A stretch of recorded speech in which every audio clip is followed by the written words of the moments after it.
Hello friends, welcome to our YouTube channel that is IP trend. और हम discuss कर रहे हैं database management system for class 12th informatic practices. जो हमारा 2020-21 वाला सेशन है उसमें डाटाबेस मैनेजमेंट सिस्टम जो है वो हमारी सेकंड यूनिट के अंदर इंक्लूड होता है। और जो हमारा 1920 वाला बैच है उसमें डाटाबेस मैनेजमेंट सिस्टम जो है वो यूनिट 3 के अंडर कवर होता है। सिलेबस जो है वो 2021 वाले बैच में कुछ एक्स्ट्रा पार्ट है, जो 1920 वाले बैच में था वो तो है ही है, उससे कुछ एक्स्ट्रा पोर्शन भी जो है वो इंक्लूडेड है। और अभी तक 1920 वाले बैच का भी आईपी एग्जाम नहीं हुआ है, वो 7 जुलाई को कंडक्ट होने वाला है। इसलिए हमने जो सिलेबस स्टार्ट किया है वो इस तरीके से किया है कि पहले हम प्रीवियस ईयर भी जो इंक्लूडेड था पहले हम उस पोर्शन को कवर कर रहे हैं, और उसके बाद जो एडिशनल टॉपिक्स हैं जो इसी साल हमारे सिलेबस में आए हैं उसके बाद हम उन टॉपिक्स को कवर करेंगे। डाटाबेस मैनेजमेंट की ये हमारी आज सेकंड वीडियो है जो नए सिलेबस के अकॉर्डिंग है। उससे पहले हमने थोड़ी सी रिवीजन की थी 11th क्लास के सिलेबस की, बट जो 12th क्लास का सिलेबस हमने स्टार्ट किया तो जो प्रीवियस वीडियो थी हमारी उसमें हमने ऑर्डर बाय क्लॉज डिस्कस किया था, जिसमें हम डाटा को असेंडिंग या डिसेंडिंग ऑर्डर में अरेंज करते थे। आज की क्लास में हम पढ़ेंगे एग्रीगेट फंक्शंस के बारे में। एग्रीगेट फंक्शंस हमारे सिलेबस में जो है वो 5 एग्रीगेट फंक्शंस इंक्लूडेड हैं। Average function, min max function, count and sum. ये पांचों फंक्शंस के बारे में आज हम पढ़ेंगे। पहले हमें ये पता होना जरूरी है कि एग्रीगेट फंक्शंस होते क्या हैं, वो किस तरीके से वर्क करते हैं, उसके बाद हम फंक्शंस को उन पे अप्लाई करेंगे।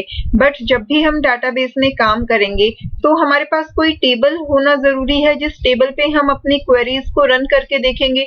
और जैसा कि आपको पता है कि मैं सारा काम आपको प्रैक्टिकली साथ साथ करके दिखाती हूँ, तो इसीलिए आपके सामने ये जो स्क्रीन ओपन हुई है ये है हमारी माइक्रोसॉफ्ट की एसक्यूएल सर्वर मैनेजमेंट स्टूडियो। और पहले हम यहाँ पे एक टेबल क्रिएट करेंगे, उसके बाद हम थ्योरेटिकल पार्ट पे जाएंगे जहां से हम एग्रीगेट फंक्शन स्टार्ट करेंगे और फिर हम अपनी इस टेबल पे उन एग्रीगेट फंक्शंस को रन करके देखेंगे। बट आज की क्लास स्टार्ट करने से पहले जिन स्टूडेंट्स ने अभी तक चैनल सब्सक्राइब नहीं किया है तो आप जल्दी से चैनल को सब्सक्राइब कर लीजिए और मुझे अपना फीडबैक देकर ये हमेशा जरूर बताएं कि आपको वीडियो समझ में आ रही है या नहीं आ रही है।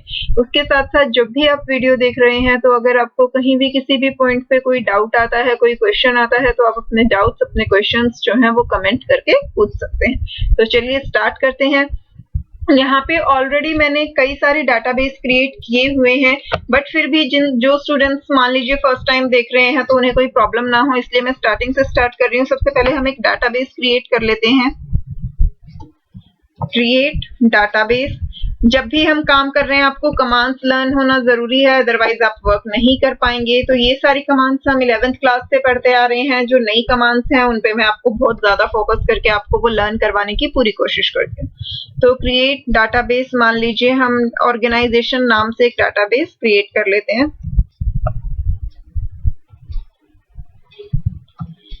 और इसके बाद हम इस क्वेरी को एग्जीक्यूट कर देंगे। यहाँ पे इसे सेलेक्ट किया, यहाँ आप देख पा रहे होंगे ये एग्जीक्यूट बटन है, इसे रन किया तो यहाँ पे अभी ये देखिए कमांड कंप्लीटेड सक्सेसफुली, यानी कि हमारा डाटाबेस क्रिएट हो गया। अगर आपको वेरीफाई करना है कि क्रिएट हुआ या नहीं तो यहाँ पे ये देखिए इधर आपके ये विंडो जो है ऑब्जेक्ट एक्सप्लोरर वाली, यहाँ ये डाटाबेसेस का ऑप्शन है, इसे एक्सपैंड करेंगे तो यहाँ आप देखिए ये ऑर्गेनाइजेशन नाम का हमारा डाटाबेस जो है वो क्रिएट हो चुका है। अब हमें इस डाटाबेस में काम करना है तो पहले इसे ओपन करना पड़ेगा, और ओपन करने के लिए कमांड हमारे पास होती है यूज और डाटाबेस का नाम दैट इज ऑर्गेनाइजेशन।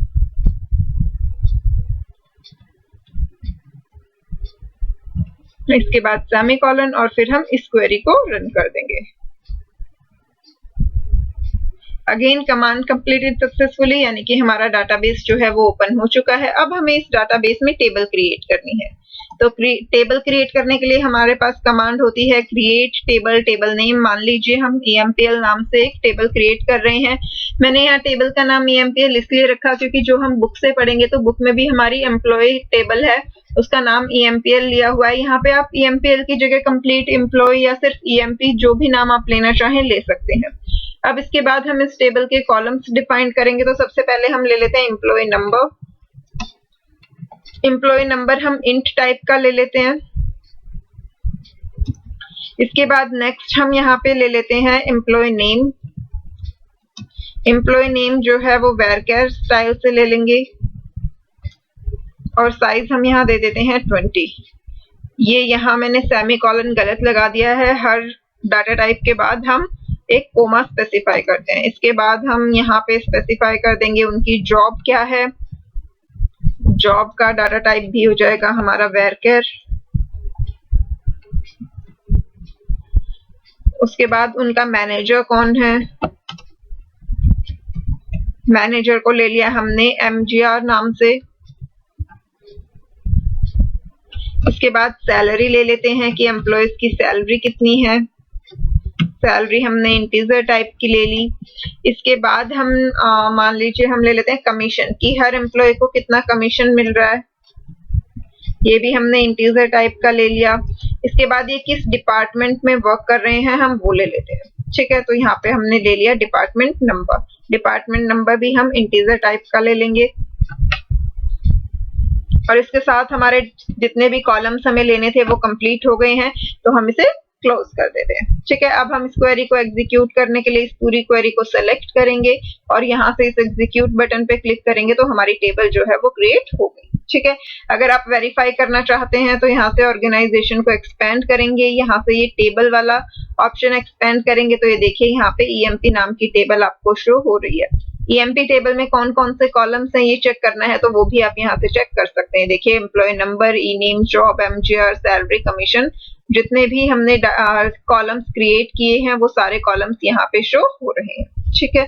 अब इसके बाद हमें इस टेबल में वैल्यूज एंटर करनी है, तो वैल्यूज के लिए हमारे पास कमांड होती है insert into table name and उसके बाद वैल्यूज, और यहाँ हम राउंड ब्रैकेट्स के अंदर अपनी वैल्यूज जो है वो प्रोवाइड करते हैं। वैल्यूज हम उसी ऑर्डर में देंगे जिस ऑर्डर में हमारे कॉलम नेम्स हैं। सबसे पहले एम्प्लॉय नंबर हमें देना है, एम्प्लॉय नंबर के बाद हमें एम्प्लॉय नेम देना है, एम्प्लॉय नेम के बाद मान लीजिए हम जॉब दे देते हैं,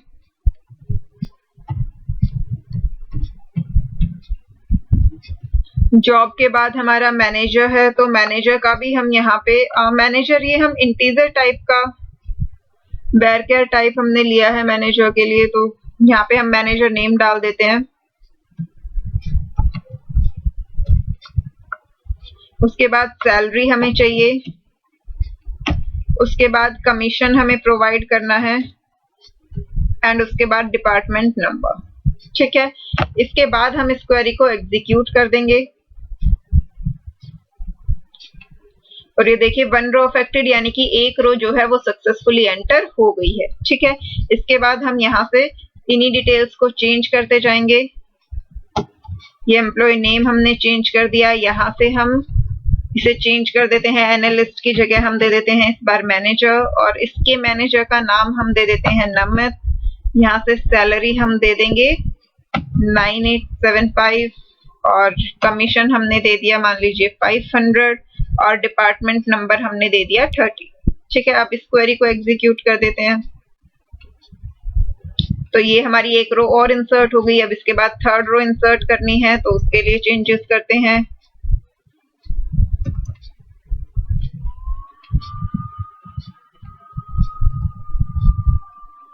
यहाँ पे जॉब चेंज कर देते हैं, मैनेजर की जगह डेवलपर कर देते हैं इस बार, नमित की जगह हम डाल देते हैं निशांत,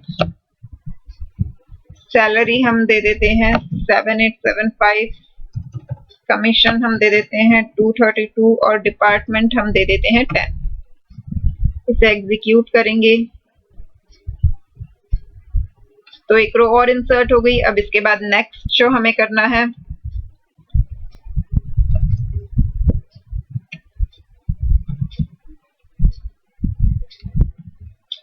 जॉब प्रोफाइल हम सेम रहने देते हैं, मैनेजर भी सेम रहने देंगे, सैलरी यहाँ से चेंज कर देंगे,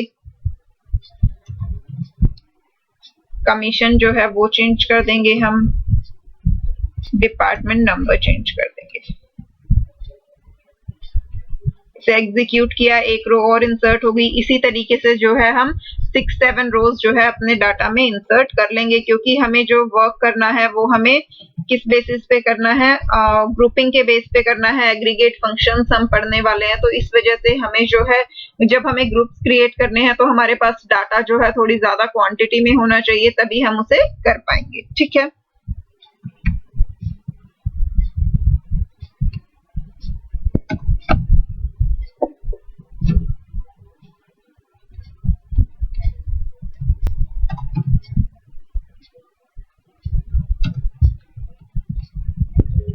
इस क्वेरी को एग्जीक्यूट किया हमने।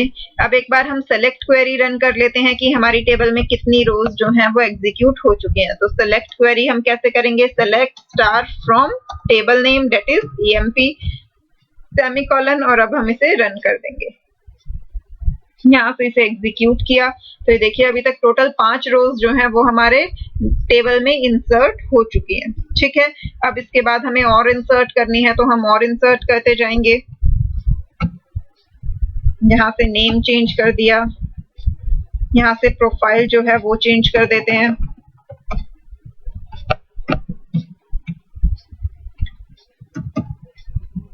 सैलरी चेंज कर देंगे, कमीशन चेंज कर देंगे, डिपार्टमेंट नंबर चेंज कर देंगे। ठीक है, अब इसे एग्जीक्यूट कर देंगे तो ये देखिए 1 रो इफेक्टेड, यानी कि एक रो जो है और सक्सेसफुली इंसर्ट हो गई।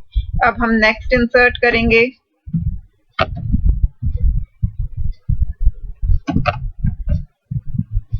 यहाँ से सैलरी चेंज कर देते हैं। मैं रैंडमली कोई भी वैल्यूज ले रही हूँ क्योंकि हमें जल्दी जल्दी डाटा इंसर्ट करना है। अदरवाइज आप चाहें तो वैल्यूज जो हैं जो आप चाहें वो इंसर्ट करवा सकते हैं। वैल्यूज से हमें इतना कोई फर्क नहीं पड़ेगा, इसलिए मैं वैल्यूज पे ज्यादा ध्यान नहीं दे रही हूँ, बस रैंडमली वैल्यूज जो है वो चेंज करती जा रही हूँ।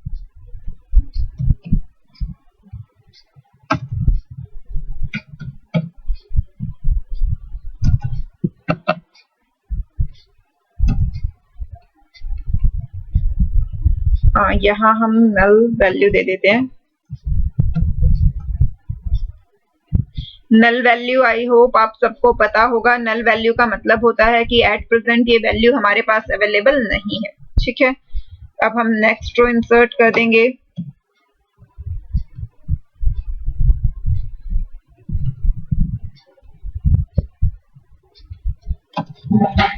यहाँ पे हम प्रोफाइल अगेन हम यहाँ पे प्रोफाइल दे देते हैं मैनेजर की। इस बार हम यहाँ पे मैनेजर की वैल्यू नल दे देंगे। नल को हमें कोट्स में नहीं देना होता है, तो इसलिए हम यहाँ से ये सिंगल कोट्स जो है वो हटा देते हैं। कमीशन हम यहाँ पे 400 दे देते हैं। डिपार्टमेंट नंबर हम यहाँ पे 20 कर देते हैं। अब एक बार हम फिर से सेलेक्ट क्वेरी को एग्जीक्यूट कर देते हैं। इसे हमने सेलेक्ट किया, एग्जीक्यूट किया, तो ये देखिए 9 रोज हो चुकी हैं। एक रो हम और इंसर्ट कर लेते हैं तो फिर हमारे पास टेबल में 10 रोज हो जाएंगी और वो हमारे लिए सफिशिएंट होंगी।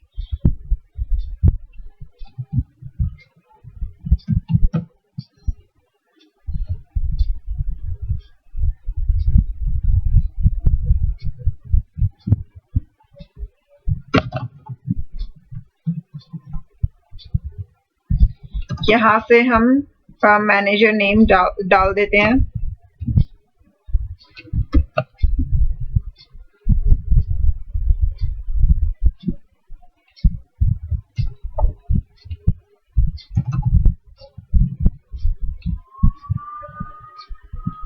इसे रन किया तो एक रो और इंसर्ट हो गई, और अब जब हम सेलेक्ट क्वेरी को एग्जीक्यूट करेंगे तो हम देखेंगे कि हमारी टेबल में जो है वो 10 रोज इंसर्ट हो चुकी हैं। अब हम आ जाते हैं हमारी बुक वाले पार्ट पे, जहां से हमें एग्रीगेट फंक्शंस जो है वो स्टार्ट करने हैं। जिन स्टूडेंट्स ने प्रीवियस वीडियोस देखी हैं उन्हें याद होगा कि हमने यहाँ एग्रीगेट फंक्शन पे ही लास्ट वीडियो में स्टॉप किया था।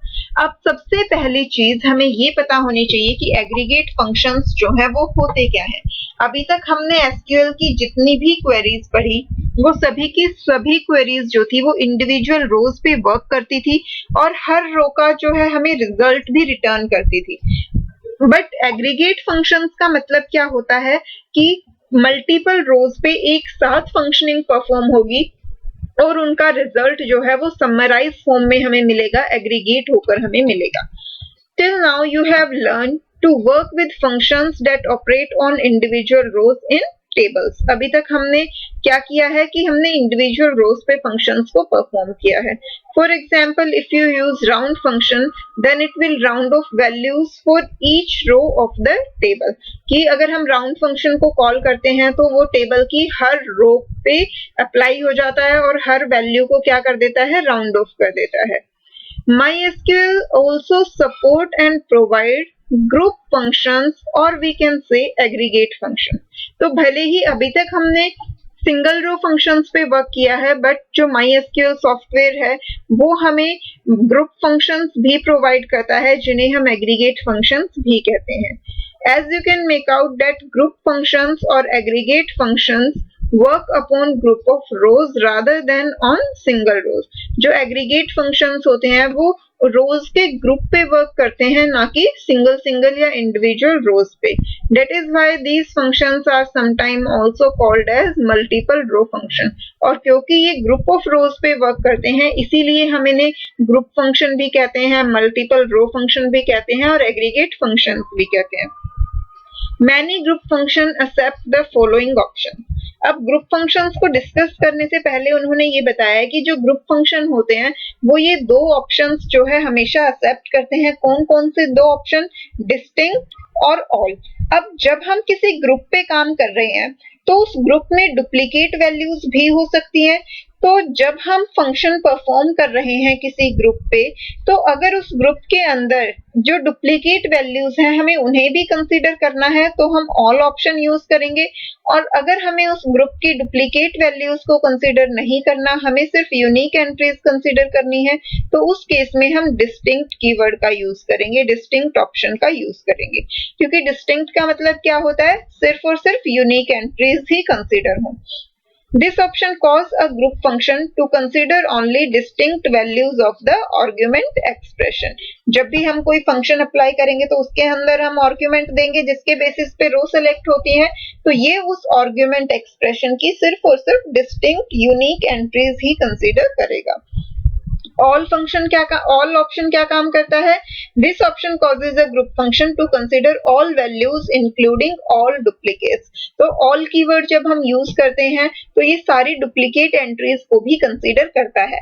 बट एक चीज जो आपको माइंड में रखनी है वो क्या, कि चाहे डिस्टिंक्ट कीवर्ड हो या फिर ऑल कीवर्ड हो, दोनों में से कोई भी नल एंट्रीज को कंसीडर नहीं करता। ऑल के केस में भी डुप्लीकेट एंट्रीज कंसीडर होती हैं, बट जो नल एंट्रीज हैं वो कंसीडर नहीं होती हैं। ठीक है। The uses of these options will become clear with the coverage of examples in this section. All the examples that we'll be using here shall be based upon the following table EMPL. तो अभी जो भी हमने distinct और all keyword पढ़े, तो जब हम एग्रीगेट फंक्शंस के बारे में पढ़ेंगे, उनके एग्जांपल्स पढ़ेंगे, क्वेरीज रन करेंगे, तो ये कीवर्ड्स भी हमें क्लियर हो जाएंगे और वो सारा काम हम इस एग्जांपल टेबल पे करेंगे जिसका नाम क्या है? EMPL। तो ये EMPL नाम की टेबल हमें दी हुई है। यहाँ पे हमने एम्प्लॉय नंबर स्टोर किया है, एम्प्लॉय का नाम स्टोर किया है, उसकी जॉब प्रोफाइल क्या है वो स्टोर किया है, उसका मैनेजर का नंबर स्टोर किया है, उसकी हायरिंग डेट क्या है वो भी स्टोर की हुई है, सैलरी, कमीशन और डिपार्टमेंट नंबर।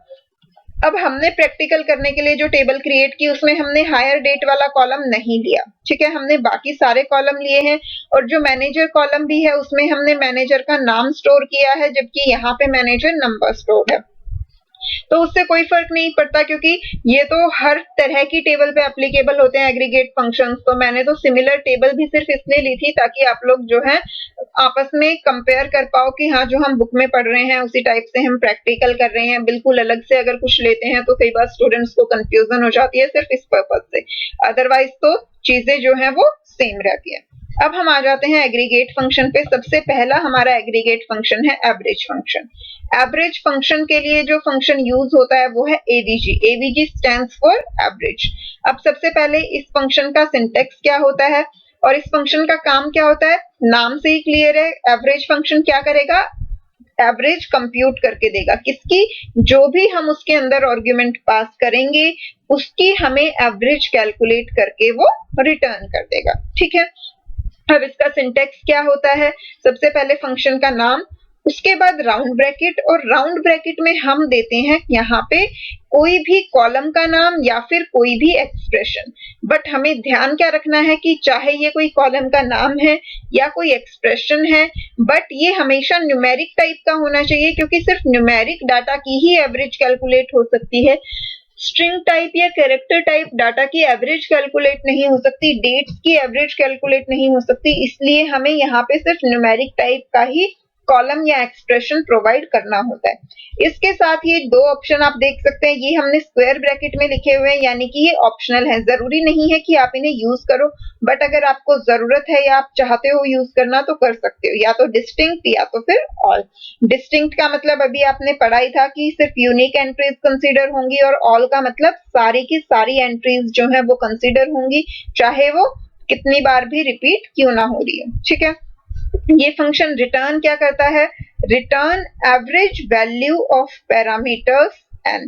किनकी एवरेज वैल्यू रिटर्न करेगा, एन की। एन क्या है, आर्गुमेंट, ये किसी भी कॉलम का नाम हो सकता है, ये मल्टीपल कॉलम्स हो सकते हैं, या फिर ये कोई भी एक्सप्रेशन भी हो सकता है। ठीक है, अब फॉर एग्जाम्पल बुक में हमें क्या दिया है, पहले हमें क्वेश्चन गिवन है, calculate average salary of all employees listed in table EMPL।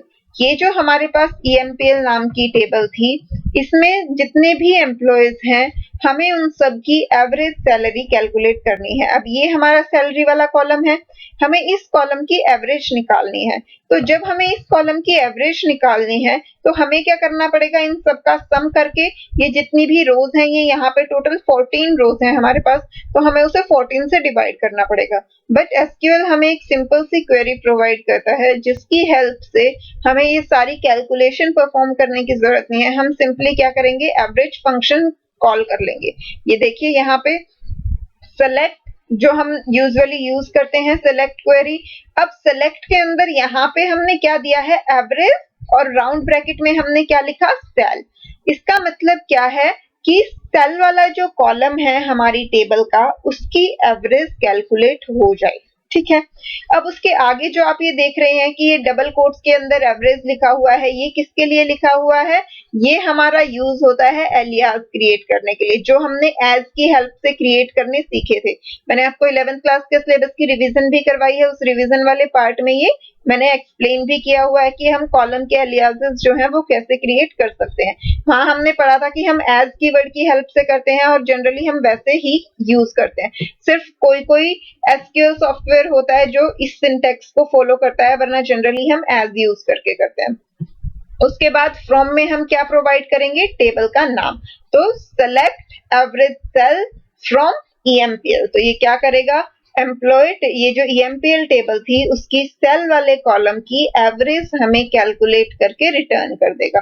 और इसका आउटपुट किस तरीके से आएगा, ये आप यहाँ पे देख सकते हैं कि यहाँ पे ये जो आउटपुट आपको शो किया गया है, इस कॉलम का नाम क्या आ रहा है, एवरेज। क्यों, क्योंकि हमने यहाँ पे कॉलम एलियास जनरेट किया था जिसमें हमने क्या रखा था, नाम एवरेज, और यहाँ पे एक सिंगल वैल्यू रिटर्न हो रही है।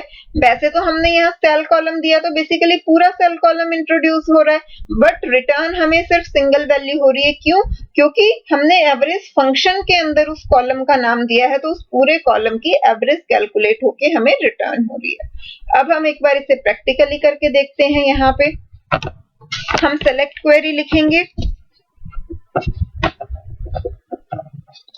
अब सेलेक्ट में हमें क्या करना है, एवरेज। अब एवरेज कैलकुलेट करने से पहले मैं सिर्फ आपको सैलरी वाला कॉलम डिस्प्ले करवाती हूँ। अगर मैं सिर्फ इतना लिखती हूँ, सेलेक्ट सैलरी फ्रॉम EMP, अगर मैं इसे रन करूं, इस क्वेरी को मैंने सेलेक्ट किया और यहाँ से एग्जीक्यूट किया, तो ये देखिए सिर्फ सैलरी वाला कॉलम डिस्प्ले हो गया।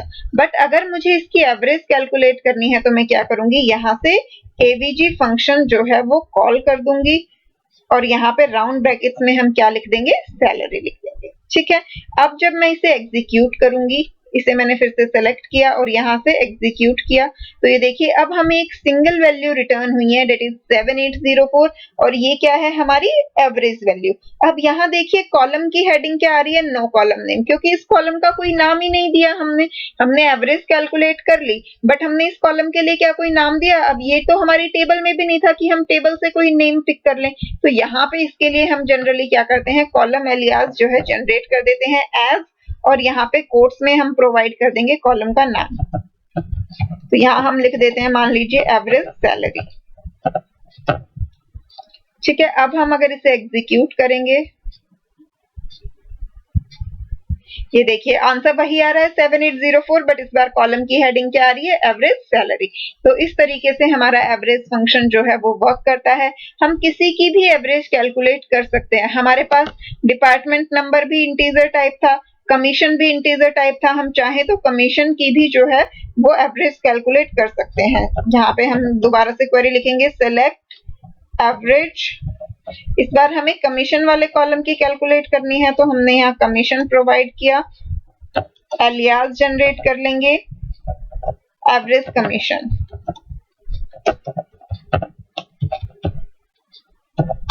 और फिर फ्रॉम क्लॉज में हम क्या देंगे, टेबल का नाम। ठीक है, अब हम इसे एग्जीक्यूट करेंगे। इसे यहाँ से एग्जीक्यूट किया तो ये देखिए कमीशन की जो है वो एवरेज कैलकुलेट होके हमें डिस्प्ले हो गई। तो इस तरीके से हम हमारी टेबल के किसी भी कॉलम की जो है वो एवरेज कैलकुलेट कर सकते हैं। अब मान लीजिए हमें यहाँ पे कोई एक्सप्रेशन देना होता, तो हम उसकी भी एवरेज जो है वो कैलकुलेट कर सकते हैं। कैसे कर सकते हैं वो मैं आपको करके दिखाती हूँ। ये देखिए अभी तक हमने सिर्फ सैलरी और कमीशन की एवरेज जो है वो कैलकुलेट की थी। अब मान लीजिए अगर हमें इन दोनों कॉलम की मल्टीप्लाई करके, यानी कि हम एम्प्लॉयज की सैलरी और उनके कमीशन को जो है मल्टीप्लाई कर रहे हैं और उसके बाद हमें उसकी एवरेज चाहिए, तो उसके लिए हम क्या करेंगे, हम यहाँ पे एवरेज फंक्शन के अंदर अपना एक्सप्रेशन जो है, यानी कि जो हम कैलकुलेट करना चाह रहे हैं वो पूरा एक्सप्रेशन यहाँ प्रोवाइड कर देंगे।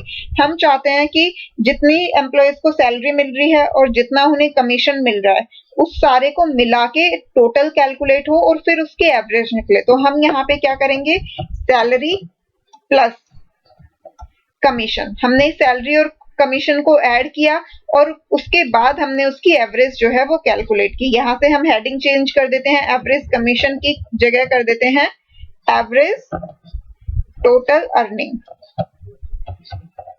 क्योंकि कमीशन भी तो अर्निंग ही है और सैलरी भी, तो इसलिए हमने हेडिंग जो है वो क्या करी, चेंज कर दी। अब इसे सेलेक्ट, ये हमें सिंगल क्वेरी सेलेक्ट करनी है, इसे हमने सेलेक्ट किया और यहाँ से एग्जीक्यूट कर दिया। तो ये देखिए आंसर जो है वो हमारा चेंज हो गया। याद कीजिए जब हमने एवरेज सैलरी डिस्प्ले करवाई थी तो 7804 आ रहा था, एवरेज कमीशन 300 कुछ आ रहा था, बट जब हमने दोनों को सम करके करवाया तो हमारा आउटपुट जो है वो इस तरीके से आया। आप कोई भी एक्सप्रेशन यहाँ प्रोवाइड कर सकते हो। मान लीजिए मैं यहाँ इनकी मल्टीप्लाई करके डिस्प्ले करवा रही हूँ।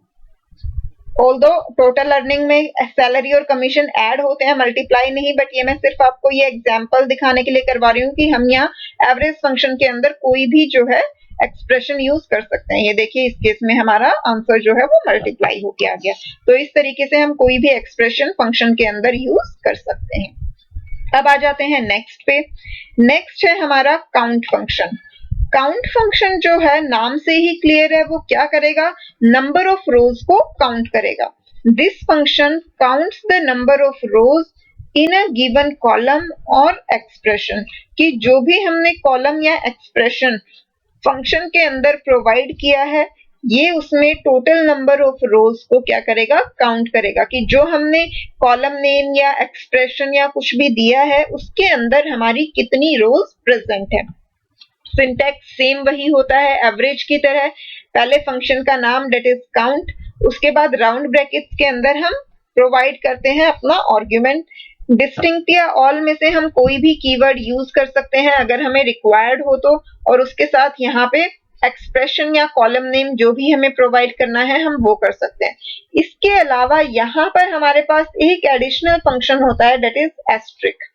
अगर हम काउंट फंक्शन के अंदर एस्ट्रिक का यूज करते हैं तो एस्ट्रिक क्या करता है, वो हमारी नल वैल्यूज को भी काउंट करेगा। एस्ट्रिक जो है वो रिपीटेड एंट्रीज, नल एंट्रीज, यूनिक एंट्रीज सबको काउंट करता है। डिस्टिंक्ट जो है सिर्फ यूनिक एंट्रीज को काउंट करता है, और ऑल फंक्शन जो है वो रिपीटेड को काउंट करता है लेकिन नल एंट्रीज को काउंट नहीं करता है। ठीक है, और ये रिटर्न हमें क्या करेगा, एक सिंगल वैल्यू रिटर्न करेगा जो कि हमें क्या बता रही होगी कि हमारे जो काउंट के अंदर हमने एक्सप्रेशन दिया था या कॉलम दिया था उसके अंदर टोटल नंबर ऑफ रोज जो है वो कितनी है। ठीक है, if you specify argument expression, this function return rows where expression is not null. तो जहां पे एक्सप्रेशन की वैल्यू नल नहीं होगी वो वाली रोज हमें रिटर्न करेगा। You can count either all rows or only distinct values of the expression. तो और उन वैल्यूज में से हम चाहे तो डिस्टिंक्ट वैल्यूज को भी काउंट कर सकते हैं, चाहे तो ऑल वैल्यूज को भी काउंट कर सकते हैं।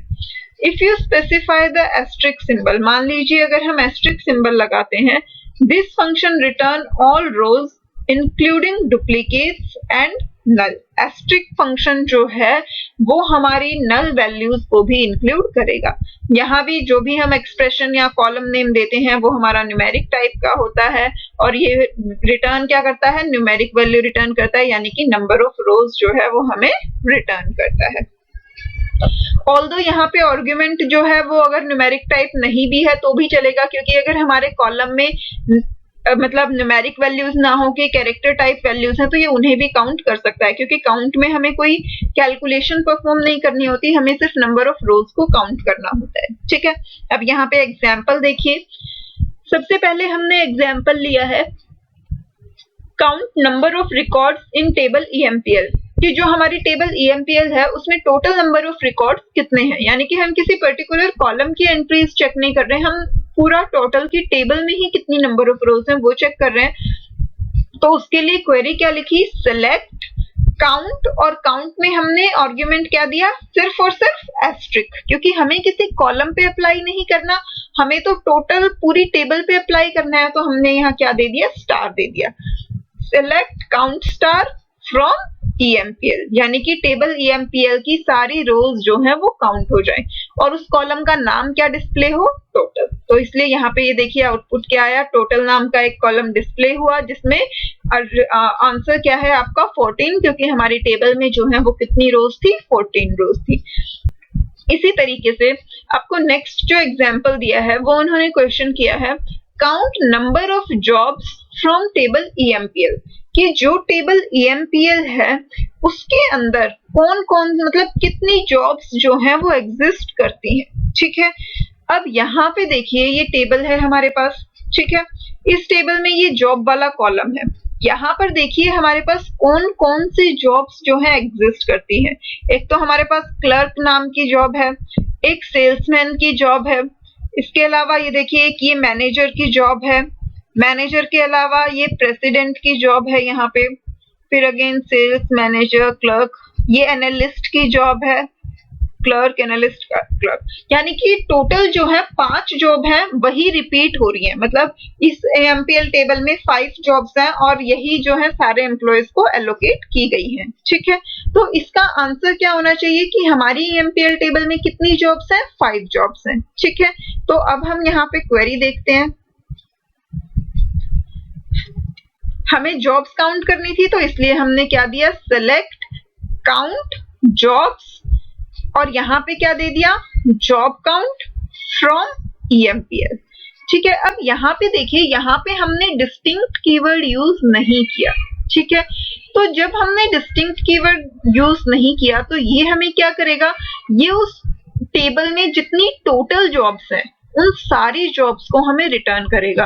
अब यहाँ पे देखिए इस टेबल में सारी जॉब्स जो थी वो कितनी थी, टोटल 14 रोज है और हर रो में जॉब स्पेसिफाइड है, यानी कि टोटल 14 जॉब्स हैं, कहीं पे भी नल नहीं है, तो इसका आउटपुट क्या आएगा, 14 आएगा। तो यहाँ पे देखिए टोटल जो जॉब काउंट आया वो क्या आया, यहाँ पे आंसर में हमें क्या मिला, 14 मिला। ठीक है, लेकिन अगर हम यहाँ पे डिस्टिंक्ट कीवर्ड लगा देते तो हमें आंसर क्या मिलता, 5 मिलता। ये देखिए नेक्स्ट एग्जांपल उसी के लिए है, how many distinct jobs are listed in table EMPL, की जो टेबल EMPL है उसमें डिस्टिंक्ट जॉब्स कितनी है, तो उसके लिए क्वेरी हमने क्या लिखी, सेलेक्ट, और इस बार काउंट के अंदर हमने देखिए आर्गुमेंट क्या दिया, डिस्टिंक्ट जॉब्स, कि हमें सिर्फ जो यूनिक जॉब्स हैं उन्हें काउंट करना है। उस कॉलम की हेडिंग क्या रख दी, डिस्टिंक्ट जॉब्स, और उसके बाद फ्रॉम EMPL। तो यहाँ पे देखिए ये डिस्टिंक्ट जॉब नाम से एक कॉलम डिस्प्ले हुआ और उसमें रिजल्ट क्या है, ये यहाँ पे मिसप्रिंट हुआ है। यहाँ पे रिजल्ट आपको क्या मिलेगा, सिर्फ और सिर्फ 5, क्योंकि डिस्टिंक्ट जॉब कितनी है हमारी टेबल में, 5 डिस्टिंक्ट जॉब्स हैं, ना कि 15। ओके, तो आई होप ये चीज सबको समझ आ गई होगी। एक बार हम इसको प्रैक्टिकली करके देखते हैं। यहाँ से हम अगेन सेलेक्ट क्वेरी लिखेंगे, सेलेक्ट, इस बार हमें क्या करना है, काउंट। तो सबसे पहले मान लीजिए हम total number of rose count करना चाहते हैं हमारी टेबल में, तो सेलेक्ट काउंट और यहाँ पे हम क्या दे देंगे, एस्टेरिस्क। ठीक है, तो select count star from EMP, ये हमें क्या देगा, हमारी टेबल में कितनी रोज हैं वो रिटर्न कर देगा। हमने हमारी टेबल में 10 एंट्रीज ली थी, तो ये देखिए यहाँ पे क्या आ गया, 10। अब यहाँ पे हमने कुछ कॉलम के लिए हेडिंग नहीं दी थी, तो इसलिए ये क्या आ रहा है, नो कॉलम। ठीक है, अब अगर हमें जॉब्स काउंट करनी है, select count job from EMPL, हम इसके लिए कॉलम नेम भी दे देते हैं एज करके टोटल जॉब्स।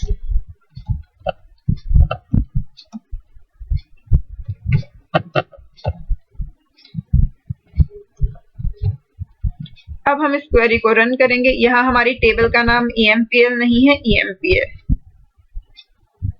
अब हम इसे रन करेंगे तो ये देखिए यहाँ पे भी हमें आउटपुट क्या शो हुआ, 10, टोटल जॉब्स वाला कॉलम, और उसमें रिजल्ट क्या आया, 10, क्योंकि हमारी जो जॉब वाला कॉलम था उसके अंदर टोटल कितनी एंट्रीज थी, 10 एंट्रीज थी, और एक भी वैल्यू जो है वो नल नहीं थी। ठीक है, अब मैं आपको अगर एक बार जॉब वाला कॉलम दिखा भी दूं, मैं ये सेलेक्ट स्टार फ्रॉम EMPL वाली क्वेरी को एग्जीक्यूट कर देती हूँ आपके सामने। ये देखिए ये हमारी टेबल थी, तो यहाँ ये जॉब वाला कॉलम था। ये देखिए इस जॉब वाले कॉलम में एक भी नल वैल्यू नहीं है, तो टोटल जॉब्स कितनी है, 10। अब अगर मैं यहाँ डिस्टिंक्ट जॉब लगाऊंगी तो हमें आउटपुट क्या मिलेगा, हमारी टेबल में कितनी डिस्टिंक्ट जॉब है, एनालिस्ट की जॉब है, मैनेजर की जॉब है, डेवलपर की जॉब है। इसके अलावा बाकी सब रिपीटेड है, 3 ही यूनिक जॉब्स हैं। तो अगर मैं यहाँ पे डिस्टिंक्ट कीवर्ड ऐड कर देती हूँ,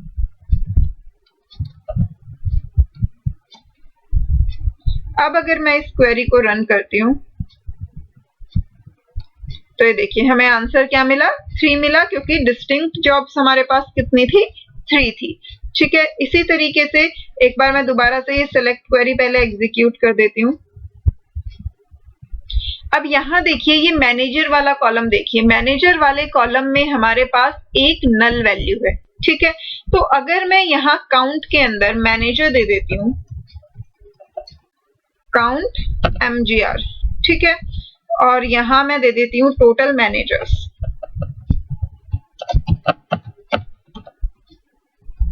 मैंने यहाँ डिस्टिंक्ट वैल्यूज काउंट नहीं की, टोटल मैनेजर्स काउंट किए हैं। तो अब जब इस क्वेरी को सेलेक्ट करके हम एग्जीक्यूट करेंगे तो ये देखिए हमें यहाँ आंसर क्या मिला, 9, जबकि टोटल नंबर ऑफ रोज तो 10 थी, बट MGR वाले कॉलम में एक एंट्री हमारे पास क्या थी, नल थी। तो इसलिए हमें यहाँ पे आउटपुट क्या मिला, 9 मिला। सिमिलरली अगर मैं यहाँ कमीशन प्रोवाइड कर देती हूँ, कमीशन में शायद हमारी 2 एंट्रीज जो थी वो नल थी, तो यहाँ पे अगर हम ले लेते हैं टोटल, सिर्फ ये कॉलम नेम टोटल दे देती हूँ, और अब मैं इस क्वेरी को एग्जीक्यूट करूंगी तो ये देखिए हमें आउटपुट क्या मिला, 8, क्योंकि यहाँ पे कमीशन वाले कॉलम में हमारे पास 2 एंट्रीज जो थी वो नल थी। आप चाहें तो वेरीफाई कर सकते हैं, इसे यहाँ से सिलेक्ट से एक बार एग्जीक्यूट कर देते हैं। ये देखिए ये हमारा कमीशन वाला कॉलम था, इसमें ये 8th रो में भी नल था और 10th रो में भी नल था, तो यहाँ पे 2 एंट्रीज नल थी, इसलिए टोटल में क्या शो हुआ, 8 शो हुआ। ठीक है, तो आई होप ये कॉन्सेप्ट सब स्टूडेंट्स को क्लियर हो गया होगा। फिर भी अगर किसी स्टूडेंट को कोई डाउट है तो आप अपने डाउट्स जो हैं वो कमेंट करके पूछ सकते हैं। ठीक है, अब आ जाते हैं हमारे नेक्स्ट फंक्शन पे। नेक्स्ट है हमारा मैक्स फंक्शन। ठीक है, मैक्स फंक्शन नाम से ही आपको क्लियर हो रहा होगा। मैक्स फंक्शन जो है वो क्या काम करेगा, कॉलम की या एक्सप्रेशन की जो मैक्सिमम वैल्यू होती है उसे रिटर्न करेगा, कि हमारे जो भी हमने एक्सप्रेशन या कॉलम का नाम दिया है उस एक्सप्रेशन की या फिर उस कॉलम नेम की जो है वो मैक्सिमम वैल्यू क्या है। इसी तरीके से मिन फंक्शन जो है वो मिनिमम वैल्यू रिटर्न करता है। ये दोनों ही फंक्शंस जो है बिल्कुल सेम होते हैं। This function returns the maximum value from a given column or expression, कि जो भी हमारा given column या expression है हम उसकी maximum value को show कर सकते हैं with the help of this function। इसका सिंटेक्स क्या होता है? सिंटेक्स जो है एवरेज और काउंट की तरह बिल्कुल सेम है। डेट इज पहले फंक्शन का नाम मैक्स और उसके बाद राउंड ब्रैकेट्स में हम एक्सप्रेशन या कॉलम नेम प्रोवाइड करते हैं और उसके बाद हम क्या करते हैं, अगर हमें डिस्टिंक्ट या ऑल में से कोई भी कीवर्ड लगाना है तो वो हम प्रोवाइड कर सकते हैं, बट ये टोटली ऑप्शनल होता है, हमारी मर्जी है हम यूज करें या ना करें। ये फंक्शन हमें रिटर्न क्या करेगा? Maximum value of argument expression. जो भी ये हमारा आर्गुमेंट एक्सप्रेशन है ये हमें उसकी मैक्सिमम वैल्यू जो है वो रिटर्न करेगा। अब यहाँ पे हमारे पास आर्गुमेंट टाइप जो है वो भी न्यूमेरिक होता है और रिटर्न वैल्यू जो है वो भी न्यूमेरिक होती है, क्योंकि न्यूमेरिक वैल्यूज में से ही वो मैक्सिमम को काउंट करके आपको जनरली शो करता है। अब यहाँ पे देखिए हमें फर्स्ट एग्जाम्पल जो है वो क्या दिया है, display maximum salary from table EMPL। जो हमारी टेबल थी EMPL उसमें उस टेबल में सबसे हाईएस्ट सैलरी जो है वो क्या है। अगर हमें ये डिस्प्ले करवाना है तो हम क्या करेंगे, सेलेक्ट और सेलेक्ट के अंदर हम फंक्शन यूज करेंगे डेट इज मैक्स। अब मैक्स में हम क्या प्रोवाइड करेंगे, सैलरी, क्योंकि हमें क्या काउंट करनी है, मैक्सिमम सैलरी काउंट करनी है। तो यहाँ हमने प्रोवाइड कर दिया सेल और इसे इस कॉलम को हमने नाम क्या दे दिया, मैक्सिमम सैलरी। ठीक है, उसके बाद फ्रॉम क्लॉज में हमने टेबल का नाम प्रोवाइड किया डेट फ्रॉम EMPL। तो ये क्या करेगा, सैलरी कॉलम की मैक्सिमम वैल्यू जो है वो डिस्प्ले करवा देगा। ये देखिए यहाँ मैक्सिमम सैलरी क्या डिस्प्ले हो गई, 5000। आप चाहें तो एक बार ऊपर देख सकते हैं EMPL टेबल। ये देखिए ये हमारी टेबल थी, इधर ये वाला हमारा सैलरी कॉलम था। तो यहाँ पे सबसे हाईएस्ट सैलरी कौन सी है, ये देखिए सबसे हाईएस्ट सैलरी जो है वो 5000 है, बाकी सारी सैलरीज जो है वो 5000 से कम है। जो प्रेसिडेंट था हाईएस्ट सैलरी हमारी उसकी यहाँ पे शो हुई है। ठीक है, अब हम एक बार इसे प्रैक्टिकली करके देख लेंगे। जो हमारा ये मैक्स फंक्शन का हमने इधर से एग्जाम्पल पढ़ा है। अब ये देखिए मान लीजिए सबसे पहले हम सैलरी पे ही लगा के देख लेते हैं, सैलरी पे, कमीशन पे, EMPA, employee number, department number, हम किसी पे भी अप्लाई कर सकते हैं इसे। सेलेक्ट मैक्स, मैक्स में हमने क्या प्रोवाइड किया, column name that is salary. ठीक है, फ्रॉम EMP। यहाँ हमने कोई कॉलम एलियास जनरेट नहीं किया तो हेडिंग क्या आ जाएगी, नो कॉलम नेम। ठीक है, इस क्वेरी को सेलेक्ट किया यहाँ से और इधर से एग्जीक्यूट कर दिया। तो ये देखिए मैक्सिमम सैलरी हमारी क्या थी, 9875। ठीक है, इसी तरीके से अगर हमें मैक्सिमम कमीशन डिस्प्ले करवाना है तो हम यहाँ पे कॉलम नेम क्या दे देंगे, कमीशन। तो इस केस में जो हमारा मैक्सिमम कमीशन होगा डेट इज 500 था हमारा मैक्सिमम कमीशन, तो वो डिस्प्ले हो गया। अगर हम यहाँ पे डिपार्टमेंट नंबर दे देते हैं, हमारा मैक्सिमम डिपार्टमेंट नंबर 30 हमने डाला था, तो जब हम इसे एग्जीक्यूट करेंगे तो हमें क्या रिटर्न होगा, 30 रिटर्न होगा। तो हम यहाँ पे जो भी रिप्रेजेंट करेंगे हमें उसकी जो है डिटेल्स शो हो जाएंगी। अब एक बार हम फिर से सेलेक्ट क्वेरी एग्जीक्यूट कर देते हैं, इसे हमने रन किया। अब ये देखिए ये टेबल आपके सामने है। अभी तक मैंने जितने भी फंक्शन आपको एवरेज, काउंट, मैक्स करके दिखाए वो सिंपल सेलेक्ट क्वेरी में किए, हमने कोई कंडीशन नहीं लगाई हमारी रोज पे। बट अगर हम रोज पे कोई कंडीशन लगाना चाहें तो हम वो भी कर सकते हैं। अभी मैंने आपको मैक्सिमम सैलरी डिस्प्ले करके दिखाई, लेकिन वो मैक्सिमम सैलरी किसकी थी कि ये जो हमारी एम्प्लॉय टेबल है इसमें हाईएस्ट सैलरी कितनी है।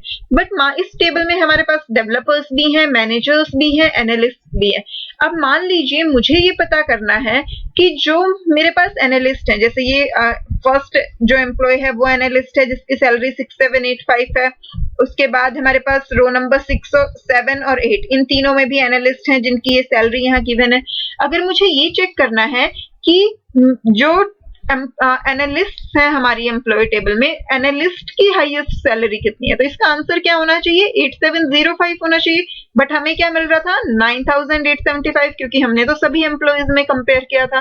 तो अगर हमें सिर्फ एनालिस्ट की हाईएस्ट सैलरी जाननी है तो उसके लिए हम कमांड क्या लिखेंगे, उसके लिए हम कमांड लिखेंगे सेलेक्ट मैक्स हमें चाहिए तो सैलरी वाले कॉलम से ही, तो select maximum salary from EMP.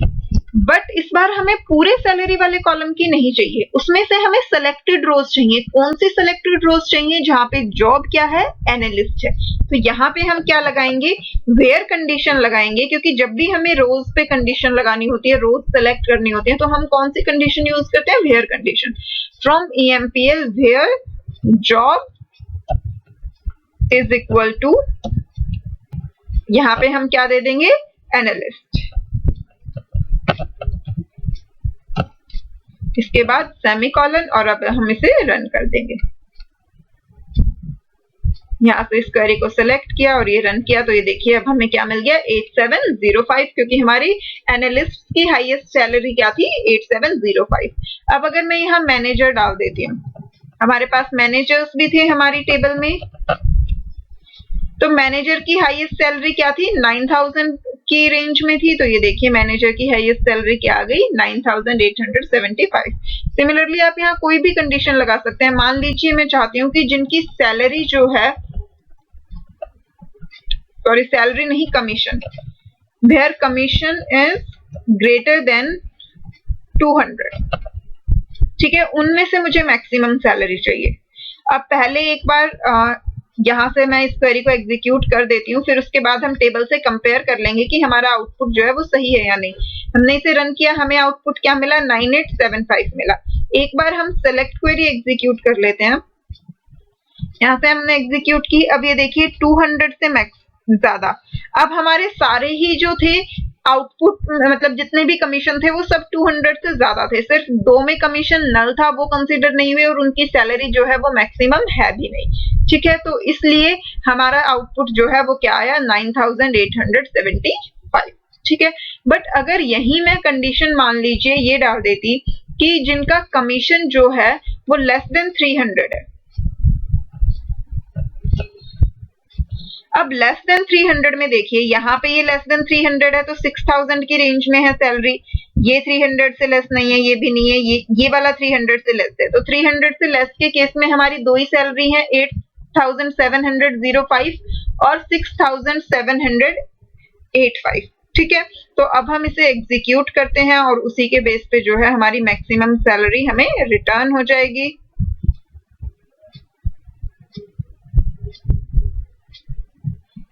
यहाँ से इसे एग्जीक्यूट किया, तो ये देखिए आंसर हमें क्या मिला? 8705। तो यहाँ पे आप जो मर्जी कंडीशन लगा सकते हैं, और उसके बेसिस पे यहाँ पे आप मान लीजिए मैं कंडीशन लगा देती हूँ वेयर कमीशन इज नल,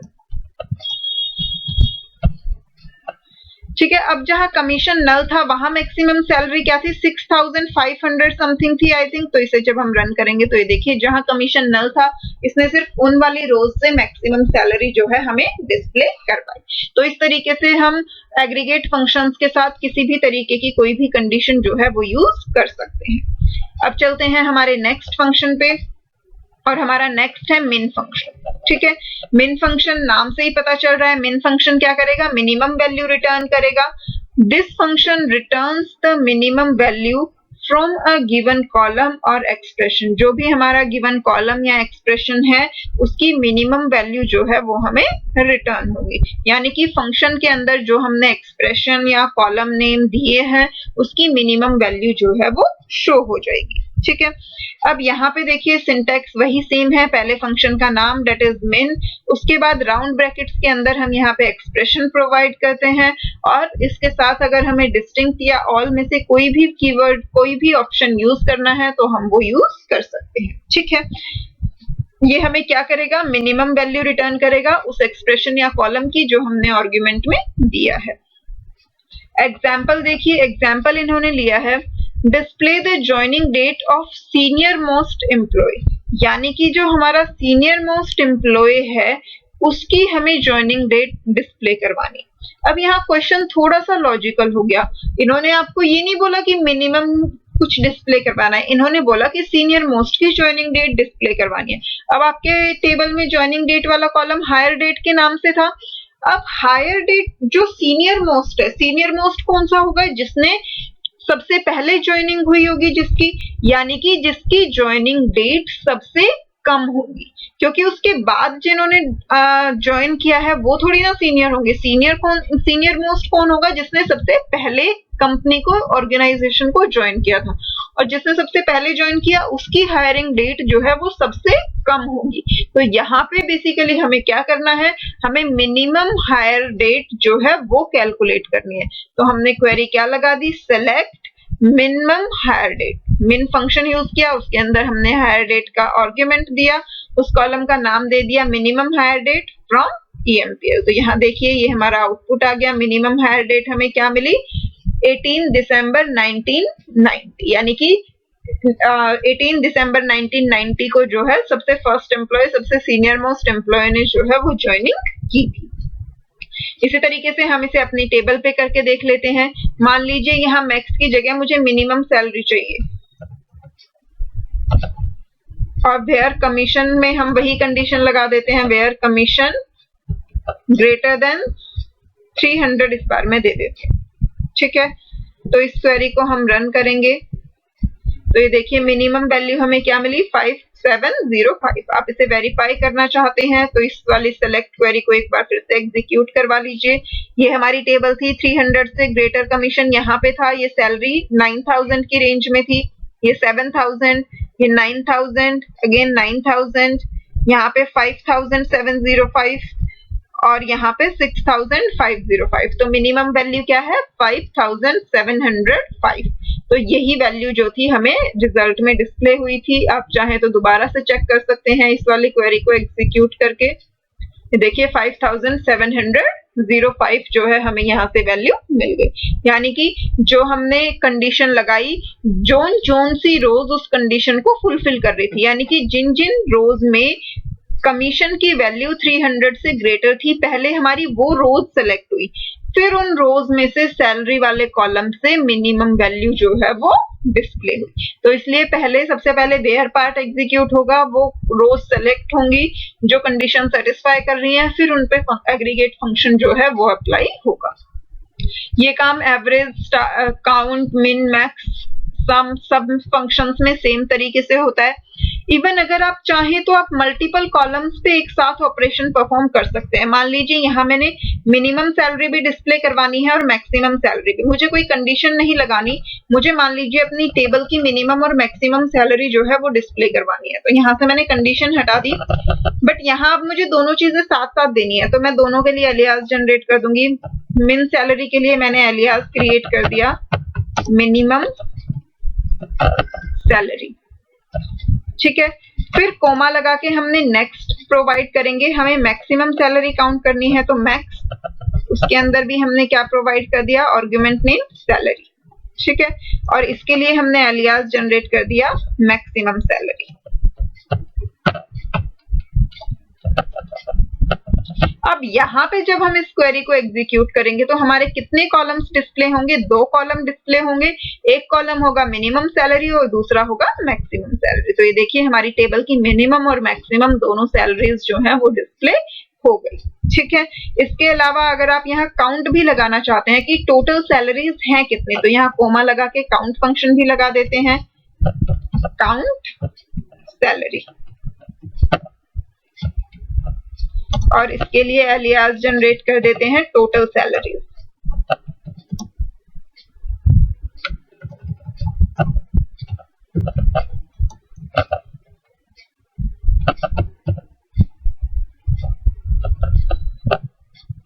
ठीक है, अब हम इस क्वेरी को एग्जीक्यूट कर देंगे।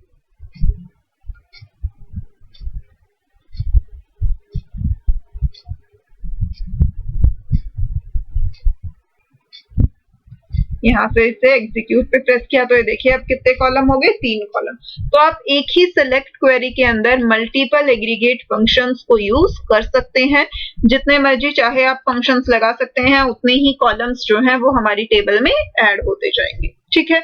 अब यहाँ पे आपको एक चीज ध्यान रखनी है, ये देखिए मैंने सेलेक्ट क्वेरी के अंदर 3 कॉलम दिए, बट तीनों ही कॉलम्स में मैंने क्या यूज किया, एग्रीगेट फंक्शन यूज किया, यानी कि तीनों ही कॉलम में नंबर ऑफ रोज कितनी मिलेंगी, 1 मिलेगी हमें। मिनिमम सैलरी भी 1 रो रिटर्न करेगा, मैक्सिमम सैलरी भी 1 रो रिटर्न करेगा, और काउंट सैलरी भी जो है वो 1 रो रिटर्न करेगा। मान लीजिए मैं यहाँ कोई ऐसा कॉलम नेम दे देती हूँ जिसमें नंबर ऑफ रोज 1 से ज्यादा है, तो उस केस में हमारा क्या होगा, उस केस में हमें एरर मिलेगा। एरर क्यों मिलेगा ये हम इस चैप्टर के एंड में डिस्कस करेंगे, बट क्योंकि हम यहाँ प्रैक्टिकल कर रहे थे तो मुझे अभी ध्यान आया, तो मैंने सोचा एक बार पहले ही आपको बता देती हूँ कि अगर आप खुद से प्रैक्टिकल करके देख रहे हो तो कहीं आपको वहां पे प्रॉब्लम ना आए। अब ये देखिए, मान लीजिए इस क्वेरी के अंदर मैं यहाँ पे सैलरी वाला कॉलम भी डिस्प्ले करवाना चाह रही हूँ, ठीक है, कि सैलरी कॉलम भी डिस्प्ले हो जाए और फिर जो है मिनिमम मैक्सिमम वैल्यूज भी डिस्प्ले हो जाए उसकी, और काउंट भी डिस्प्ले हो जाए। अब यहाँ ये सैलरी वाला जो कॉलम है ये कितनी रोज रिटर्न करेगा, ये तो टोटल 10 रोज रिटर्न करेगा, क्योंकि हमारे सैलरी वाले कॉलम में 10 रोज थी। और इसके अलावा जो मिन सैलरी है ये 1 रो रिटर्न करेगा, मैक्स सैलरी 1 रो रिटर्न करेगा, और काउंट सैलरी जो है वो भी 1 रो रिटर्न करेगा। तो यहाँ पे बेसिकली इन 4 कॉलम्स में कंपैटिबिलिटी नहीं है, एक कॉलम 10 रोज रिटर्न कर रहा है और बाकी 3 कॉलम 1 रो रिटर्न कर रहे हैं। तो इस केस में हमें, जब हम इसे एग्जीक्यूट करेंगे तो हमें क्या मिलेगा, एरर मिलेगा। अब चाहे तो एक बार इसे मैं आपको रन करके दिखा देती हूँ।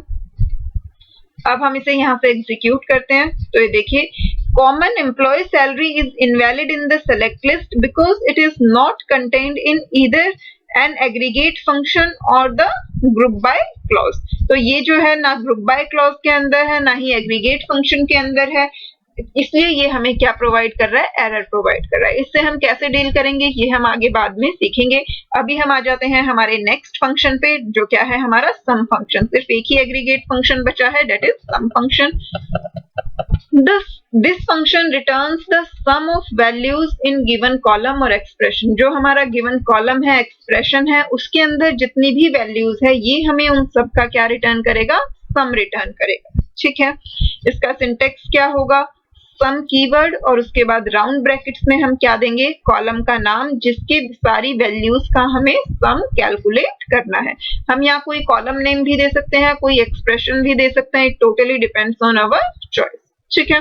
जिस भी कॉलम का नाम या जिस भी एक्सप्रेशन को आप यहाँ पे प्रोवाइड करोगे उस कॉलम की, उस एक्सप्रेशन की सारी वैल्यूज का जो है सम डिस्प्ले हो जाएगा।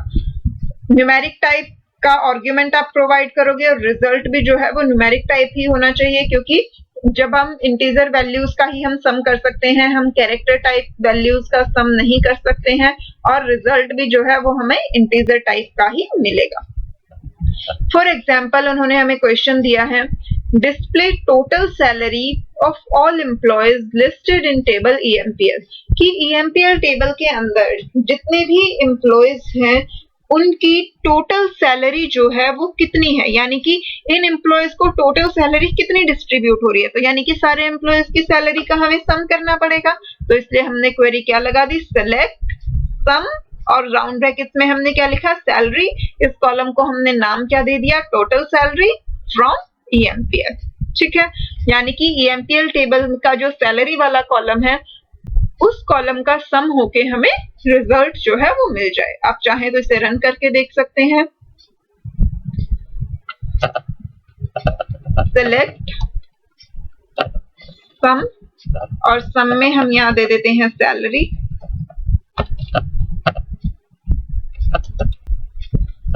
As total salary.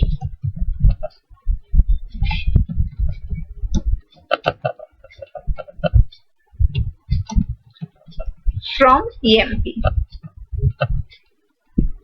ठीक है। तो यहाँ पे ईएमपी टेबल के सैलरी वाले कॉलम का सम जो है वो हमें डिस्प्ले हो जाएगा। इसे हमने एग्जीक्यूट किया तो ये देखिए कॉलम नेम क्या आया, टोटल सैलरी, और जितनी भी सैलरीज थी उन सब का यहाँ पे सम होके डिस्प्ले हो गया, डेट इज 78040। अगर हमें कमीशन का सम करना है तो हम यहाँ वो भी कर सकते हैं। तो हम यहाँ पे कॉलम नेम क्या प्रोवाइड कर देंगे, कमीशन। हम यहाँ पे कॉलम नेम भी चेंज कर देते हैं, ठीक है। अब हम इसे रन करेंगे तो हमारा जो कमीशन है उसका सबका सम हो जाएगा, और ये क्या आ गया, 2909।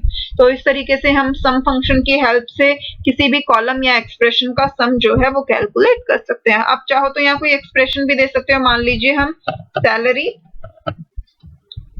प्लस कमीशन कर रहे हैं और उसका हमें सम जो है वो कैलकुलेट करना है, ठीक है। यहाँ पे ये भी चेंज कर देते हैं, टोटल अर्निंग, टोटल एक्सपेंडिचर दे देते हैं कि कंपनी का कितना खर्चा हो रहा है सारे एम्प्लॉयज को सैलरी और कमीशन देने में।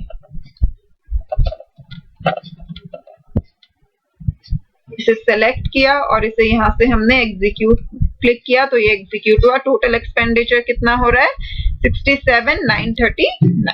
ठीक है, तो सैलरी और कमीशन दोनों को ऐड किया पहले और फिर उनका आपस में हमने क्या कर दिया, सम कर दिया। तो आई होप ये पॉइंट जो है सभी स्टूडेंट्स को क्लियर हो गया होगा। फिर भी अगर किसी को भी कुछ डाउट है तो आप अपने डाउट्स जो हैं वो कमेंट करके पूछ सकते हैं। ठीक है, अब यहाँ पे अगर आप लोगों ने वीडियो ध्यान से देखी हो तो क्या आपको कुछ समझ आ रहा है? टोटल एक्सपेंडिचर आपने जब टोटल सैलरी डिस्प्ले करवाई थी, क्या आपकी टोटल सैलरी इससे कम थी या ज्यादा थी? मैं एक बार आपको रन करके दिखा देती हूँ। Select sum salary from EMP.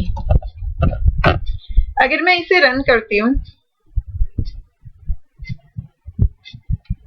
तो देखिए मेरा आंसर आ रहा है 78,040 और जब मैं सैलरी और कमीशन दोनों का सम करके उनका एडिशन कर रही हूँ तो मेरा आउटपुट आ रहा है 67,939। ऐसा कैसे पॉसिबल है? जब सैलरी का ही सम 78,000 समथिंग आ रहा है तो जब हमने कमीशन भी ऐड किया है तो 78,000 से भी ज्यादा आंसर आना चाहिए ना। ये 67,939 क्यों आ रहा है हमारा? तो एक बार खुद से उसका आंसर सोचने की कोशिश कीजिए वीडियो को पॉज करके कि आपको क्या लगता है कि ये आंसर इस तरीके से क्यों आया। बट मैं यहाँ पे आपको साथ साथ आंसर भी बता देती हूँ। आपको अगर सोचना है तो आप वीडियो को पॉज कीजिए और खुद से पहले सोचिए कि आंसर क्या हो सकता है और फिर आगे की वीडियो प्ले कीजिए। यहाँ पे पहले आप एक काम कीजिए, मैं ये सेलेक्ट क्वेरी आपको एग्जीक्यूट करके दिखाती हूँ। Select star from EM. यहाँ पर देखिए जो कमीशन वाला कॉलम है यहाँ पे दो प्लेसेस पे हमें नल वैल्यू मिल रही है। ये 8th रो में भी नल है हमारा और 10th रो में भी जो है नल है। तो इस केस में हमारा क्या हो रहा है कि ये 6,505 में नल ऐड हो रहा है, यहाँ भी 6,505 में नल हो रहा है। तो जब हम किसी वैल्यू में नल ऐड करेंगे तो वो एक्सप्रेशन तो इनवैलिड हो जाएगा, तो वो एक्सप्रेशन कंसीडर ही नहीं होगा। तो बेसिकली ये पूरी एंट्री जो है वो कंसीडर नहीं हो रही और ना ही ये वाली एंट्री जो है कंसीडर हो रही है। तो टोटल जो सम आ रहा है वो सिर्फ 8 रोज का आ रहा है। ये स्टार्टिंग की जो हमारी 7 रोज थी वो और 9th रो, और इसीलिए हमारा सम जो है वो डिक्रीज हो गया। सम डिक्रीज क्यों हो गया?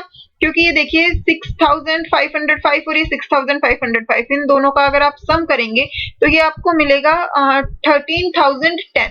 ठीक है, तो 78,000 वाली जो वैल्यू थी उसमें से 13,000 आपको सब्ट्रैक्ट कर देना है और उसके बाद आपको ये कमीशन जो है वो ऐड करना है बेसिकली। तो अगर आप देखेंगे तो आपको आंसर जो है वो आपका एग्जैक्ट मैच हो जाएगा। फॉर एग्जाम्पल यहाँ पे हम कर देते हैं select sum salary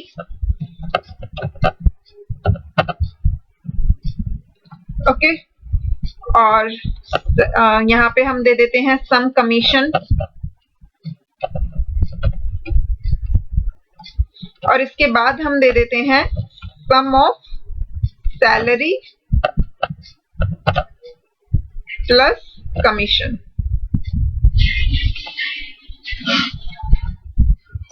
from EMP.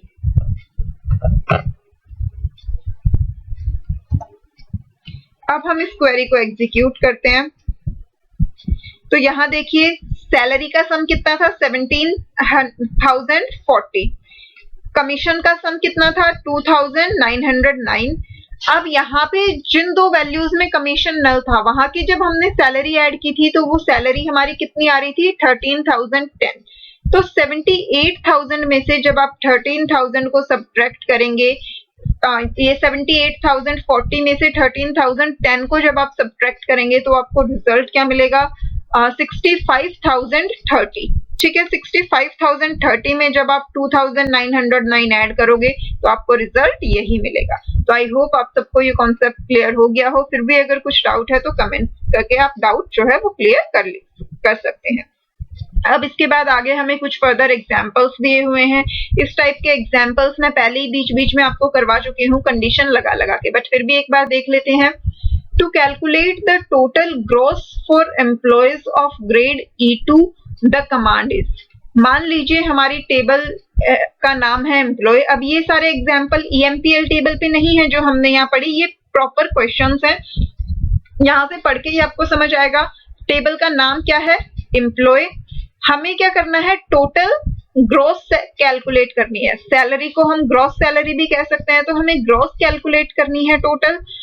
किनकी कैलकुलेट करनी है? जिनका ग्रेड जो है वो क्या है? E2 है। तो जहां पे ग्रेड की वैल्यू E2 है उनकी हमें ग्रॉस सैलरी कैलकुलेट करनी है। तो सेलेक्ट सम किसका करना है? ग्रॉस सैलरी का। तो सम फंक्शन लगाया, सम ग्रॉस कौन सी टेबल से? From employee. कंडीशन क्या है? Where grade is equal to E2, यानी कि जहां ग्रेड की वैल्यू E2 है जिन रोज में, पहले वो रोज सेलेक्ट हो जाए और फिर उनकी ग्रॉस का क्या हो? सम हो जाए। To display the average gross of employee with grade E1 और E2, कि ग्रेड E1 और ग्रेड E2 अगर आपको दोनों ग्रेड्स की एम्प्लॉयज की सैलरी का सम करना है तो कंडीशन क्या लगेगी?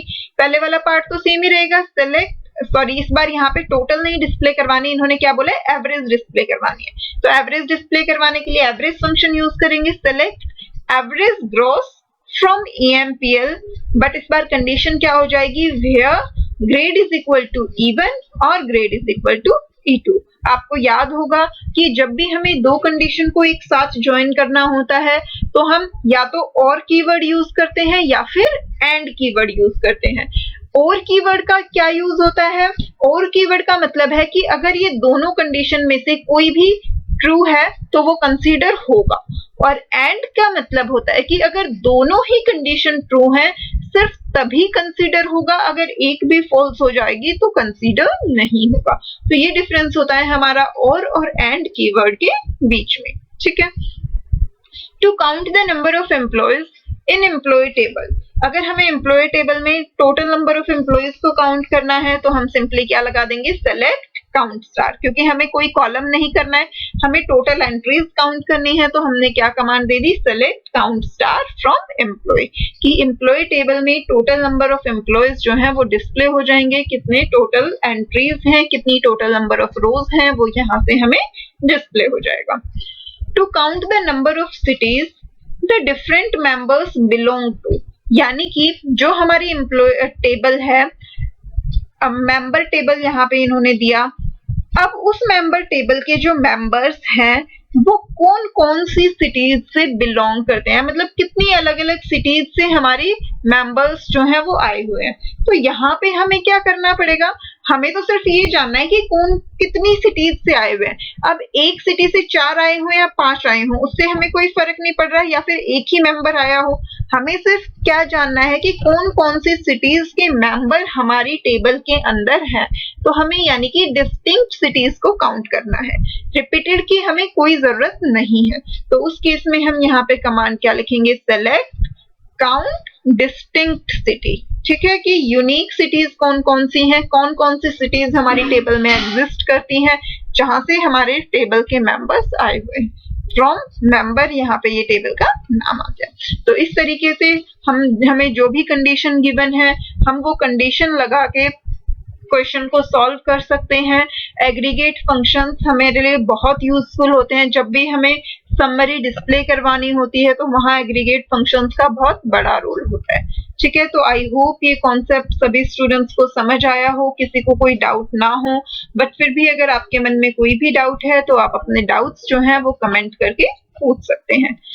इसके बाद जो है ये हमें गिवन है, Here distinct keyword ensure that multiple entries of the same cities are ignored, कि हमने जो ये लास्ट क्वेरी पढ़ी जहां हमने distinct city यूज किया, उस केस में क्या हो रहा है कि सिर्फ जो यूनिक सिटीज हैं वही कंसीडर होंगी, जहां पे सिटीज की मल्टीपल एंट्रीज हैं वो इग्नोर हो जाएंगी, उन्हें कंसीडर नहीं किया जाएगा। बट नल एंट्रीज जो हैं वो भी काउंट नहीं होंगी, क्योंकि डिस्टिंक्ट का नल से कोई रिलेशन नहीं होता। बट अगर आप स्टार यूज करते, the star is the only argument that include nulls when it is used with count function other than count disregard null in any case, यानी कि जब हम काउंट स्टार यूज करते हैं काउंट फंक्शन के साथ, सिर्फ और सिर्फ तब हमारी नल एंट्रीज जो हैं वो कंसीडर होती हैं। अदरवाइज चाहे हम डिस्टिंक्ट यूज करें या ऑल यूज करें या फिर कोई भी कीवर्ड यूज ना करें, हर केस में नल को जो है डिस्कार्ड कर दिया जाता है, उसे कंसीडर नहीं किया जाता। If you want to count the entries including repeated, the keyword all is used. अगर हमें रिपीटेड एंट्रीज भी काउंट करनी है तो आप ऑल कीवर्ड को यूज कर सकते हो। The following command will count the number of non null city field in the member table. ये जो अगर हम मान लीजिए कमांड हम लिखते हैं select count all city from member, तो इस केस में क्या होगा, ऑल सिटी का मतलब क्या होगा कि वो रिपीटेड एंट्रीज तो सारी काउंट करेगा, बट अगर नल एंट्री है तो वो नल एंट्री को काउंट नहीं करेगा, डिस्टिंक्ट भी और ऑल भी। ठीक है। In general group function return a single value for set of रोज, यानी कि सेट ऑफ रोज पे ग्रुप ऑफ रोज पे वर्क करता है और एक सिंगल वैल्यू रिटर्न करता है। Can be applied to any numeric and some text type and date values, और किसी भी न्यूमेरिक कॉलम पे अप्लाई हो सकता है, कुछ सिलेक्टेड टेक्स्ट टाइप्स पे अप्लाई हो सकता है, जैसे काउंट वाला था, काउंट को हम टेक्स्ट टाइप पे अप्लाई कर सकते हैं और डेट फंक्शंस पे हम अप्लाई कर सकते हैं। ठीक है। तो इसी के साथ जो है हमारे एग्रीगेट फंक्शंस कंप्लीट होते हैं। नेक्स्ट क्लास में हम पहले टाइप ऑफ एसक्यूएल फंक्शंस पढ़ेंगे, ऑल्दो हम पढ़ चुके हैं, बस ये थोड़ा सा समरी फॉर्म में दिया है, और उसके बाद हम पढ़ेंगे group by clause. Group by clause जो है वो बहुत ही इंपॉर्टेंट होता है। इसी के साथ हम दोबारा से एग्रीगेट फंक्शंस को रिलेट करेंगे कि कैसे ग्रुप बाय कमांड के साथ एग्रीगेट फंक्शन यूज होते हैं, और इसी में हम हैविंग क्लॉज भी पढ़ेंगे कि क्योंकि जब हम ग्रुप बाय क्लॉज यूज करते हैं तो वहां हम कंडीशन वेयर क्लॉज की हेल्प से नहीं बल्कि हैविंग क्लॉज की हेल्प से स्पेसिफाई करते हैं। तो वो पार्ट जो है वो काफी इंपॉर्टेंट है और एग्जाम में उससे रिलेटेड क्वेश्चंस भी आते हैं। तो आज के लिए इतना ही काफी है। पहले आप एग्रीगेट फंक्शंस अच्छे से रिवाइज कीजिए, फिर हम ये ग्रुप बाय क्लॉज को पढ़ेंगे। ठीक है। अच्छे से रिवाइज कीजिए, जो डाउट्स हैं वो कमेंट करके पूछिए और फीडबैक मुझे जरूर दीजिए कि वीडियो आपको कैसी लगी, समझ आया या नहीं आया, और वीडियो को लाइक करना मत भूलिए, और चैनल अभी तक सब्सक्राइब नहीं किया है तो जल्दी से सब्सक्राइब कर लीजिए, बेल आइकन प्रेस कीजिए ताकि हर वीडियो की नोटिफिकेशन जो है वो आप तक जरूर पहुंचे। Bye bye.